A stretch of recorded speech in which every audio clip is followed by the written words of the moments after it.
Hi, Flosstube. Um, so I've been thinking about starting a Flosstube now for a while. Sorry, I'm gonna adjust.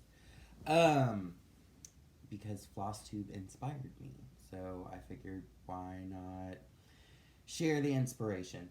Um, I hope I post this. I think I'll post this. I'm terrified because this is going in a public space. I don't know why. I'm one of those that like encourages people to do whatever makes them happy. Screen name's going to be Texas Bob 88, just because that's what my screen name is for almost everything. Um, a little bit about myself. My name is Robert. I started cross stitching when I was like 7 or 8.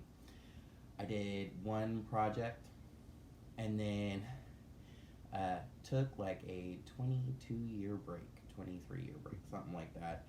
Um, and recently got back into it because of Flosstube, actually. So I talk about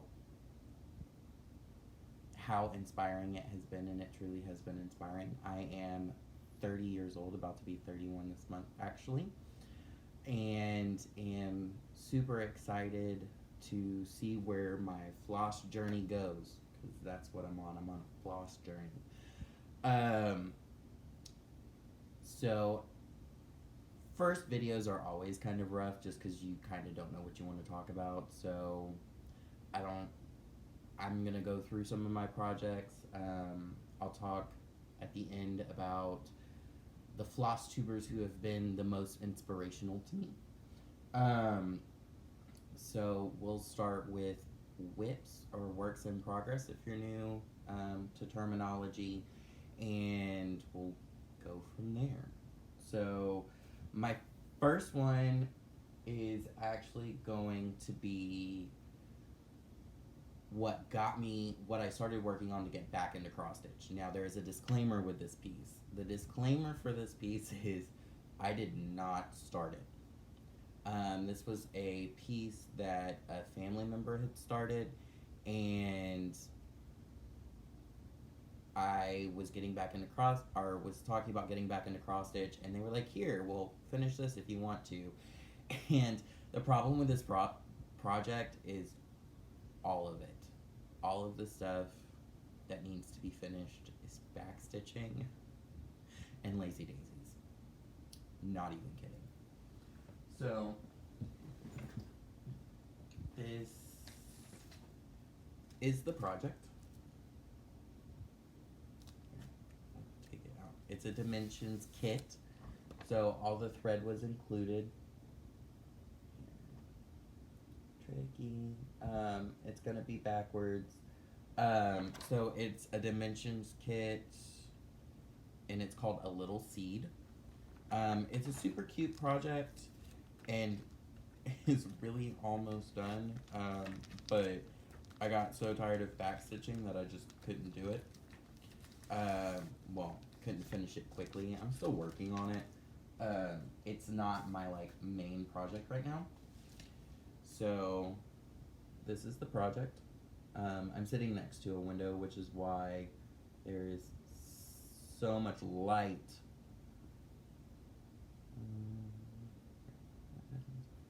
There we go. So this is the project. I started it.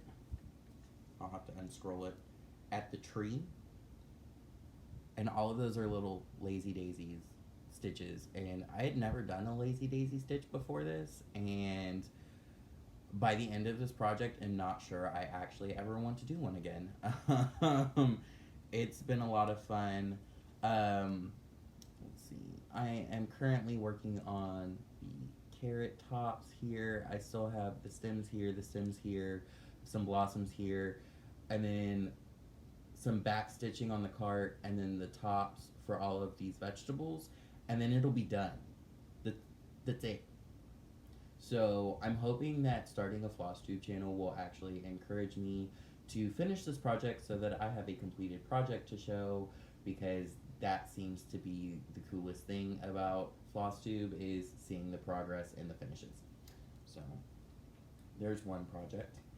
Um, Now, because I'm hard headed and stubborn and do whatever I want to do, the next project is difficult. Um, so the next project I'm gonna show y'all is Teresa Winsler's Unicorn project. This is a working copy, so uh, it's a copy of it, of course. Now the project is you are told to do the project on black fabric, and part of that is because of some of the effects of the blending of thread. It's supposed to cause it to kind of blend into the background so that it's not a clear cut off. However, once again, I don't follow directions, and so I'm doing it on purple. I love this fabric. It was actually fabric that my aunt had, um, and so I didn't have to buy anything. This is 29 count, and I know everybody's like, 29 count, really? Yes, it's 29 count even weave linen. And I have to try and get the colors up. There we go. Here, focus, focus. You know, I never understood these focusing issues. It's really hard to tell currently, but there we go. Most of this is blended thread. Blended thread does not lend itself to easy starting with a color and is kind of a pain in the rear. This pattern also has a lot of half stitches, which I really do 3/4 stitches because I feel like it gives a better effect. And has made me now has made me feel that I can now start a full coverage project, because most full coverage projects don't include half stitches, which is really like what is driving me insane with this. And this is a needle minder that my aunt made, very cute. She made it from the Horton Hears a Who book. She found a copy that was in very bad repair and took it apart to do an art project for a friend, and then decided that she could make magnets. And so I literally went and stole a magnet off of her refrigerator and found another magnet to do the back, to bind it to the fabric, and have been using it ever since. People are going to ask me about what needles I use. I don't know. It was literally whatever she had. This project has been interesting to stitch. It is fun. It is, however, difficult. If you're looking at getting into stitching, Teresa Winsler patterns are beautiful. Don't start with them. Just don't. I would say do that as like a second or third project, maybe like a fourth or fifth project. However, I do love this pattern. I am stitching this as a gift for my dad. His birthday was August 2nd. It's not going to be finished by then because it is a fairly large project. However, I am hoping to have it done by Christmas. So the next project was actually started by my mom before my parents got a divorce, for my dad. Once again, apparently everybody likes making my dad cross stitch things. It's from the magazine Country Stitch, and it's called the Town Square Afghan. There's a picture of it. I'll show you the full picture here in a minute. I am hesitant to start working on this project, and the reason being is because I only have one of the magazines, and this was done in a series of magazines. So, I don't have them, and currently don't have the money to go and buy them. So I've been a little hesitant. If anybody knows where I can find this pattern, please put it in the comments below and let me know so that I can go and hunt it out. So there's the full Afghan, and it's super cute. And it was a specialty order Afghan. It's 2/2.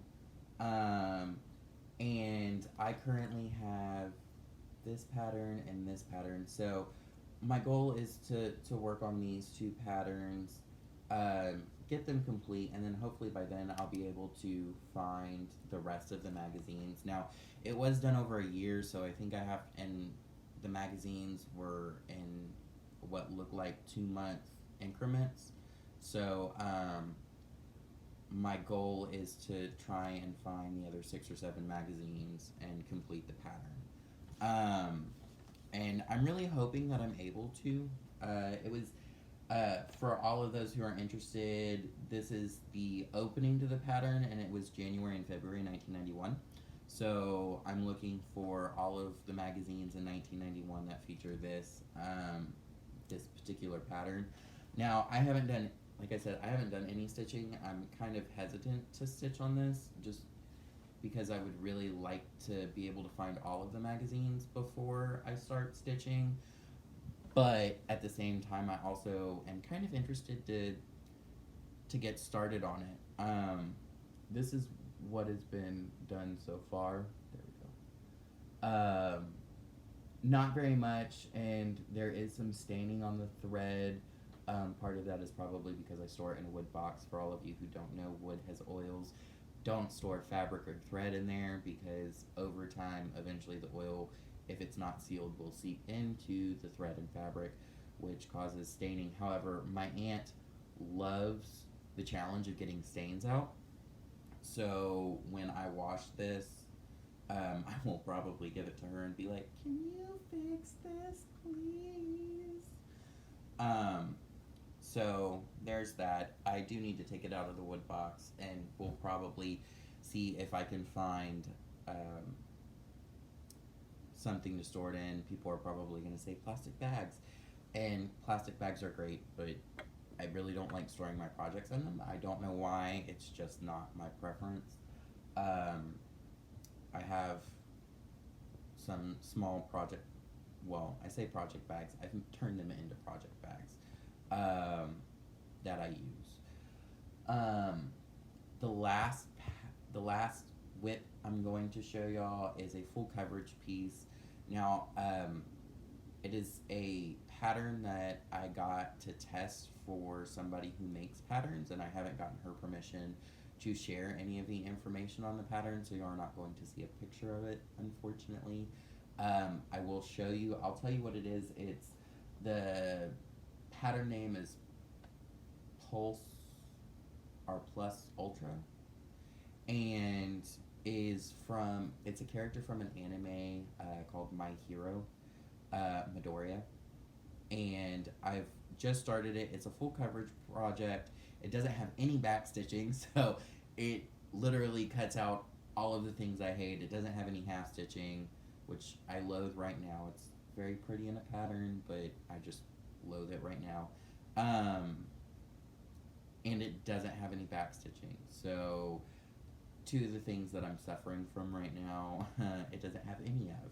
So it's been really nice. It's, right now I'm at a really easy part, which makes it a really easy stitch. And that has been nice. However, I know at some point it's going to become more difficult, and I'm kind of looking forward to that, kind of not, because I have been enjoying this easy stitch. Now this is done on 14 count Aida. Y'all saw my linen projects, and I'm super happy with those, but this called for 14 count Aida. I didn't want to do the math for the dimensions, and my eyes needed a break from the 29 count linen, because stitching on 29 count dark fabric, which that is kind of dark, is difficult.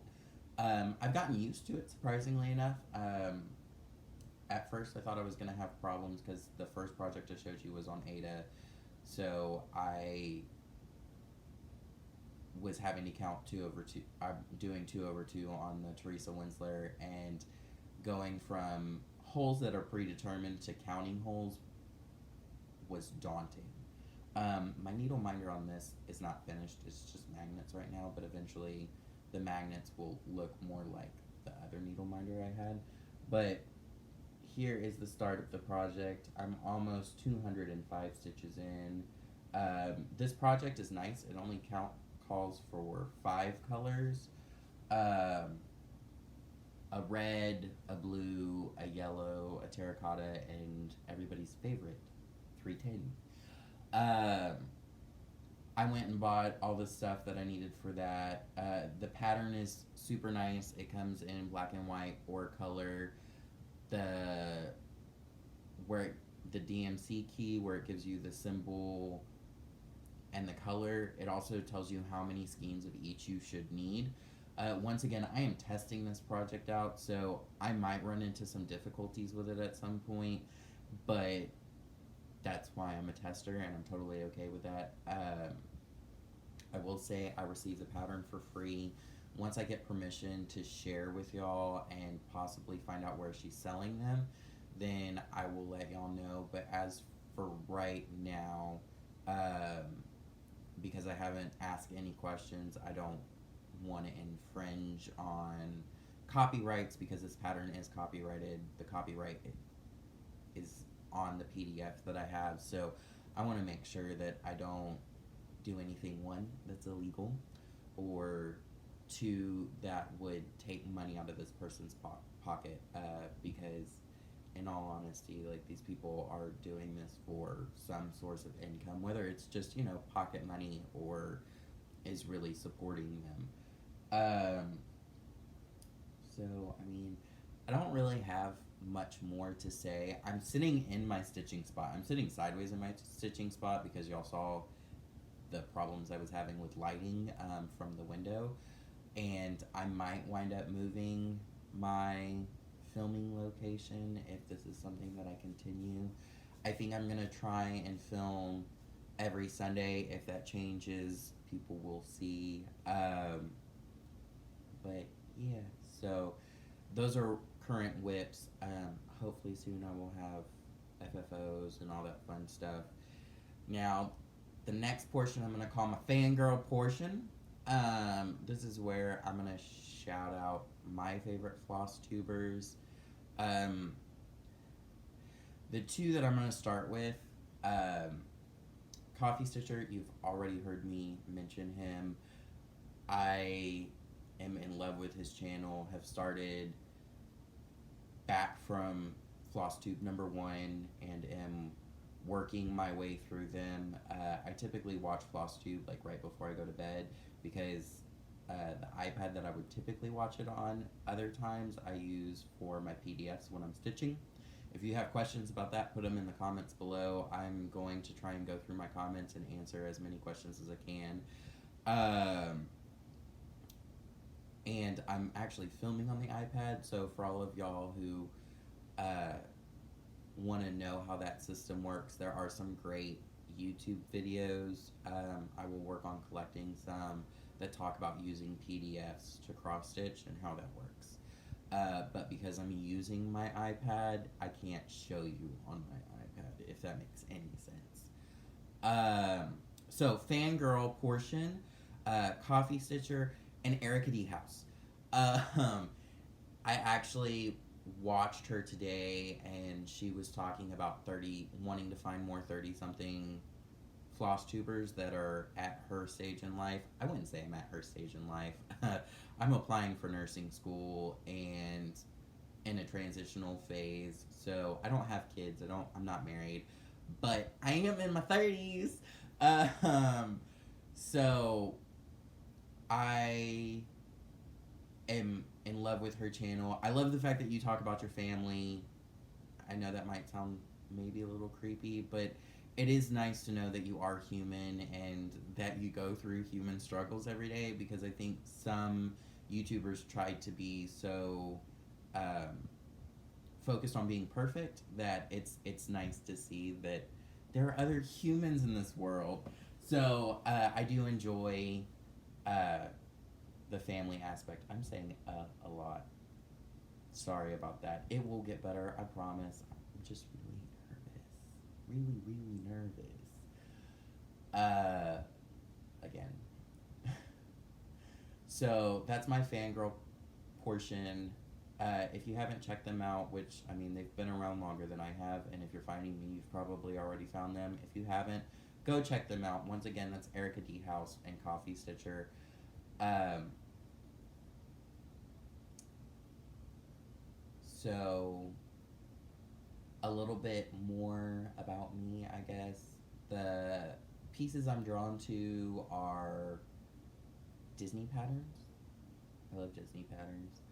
Teresa Winsler. Oh, and on the Disney patterns, specifically Beauty and the Beast. I have an obsession with Beauty and the Beast. I've had an obsession with Beauty and the Beast ever since the library scene and the animated film where she walks in for the first time and he gifts her the library. I'm like, that's what I want in life. I want somebody to just give me a library and tell me, here, read. Or Stitch, either one. Teresa Winsler, I love how, I don't know if whimsical is the right word.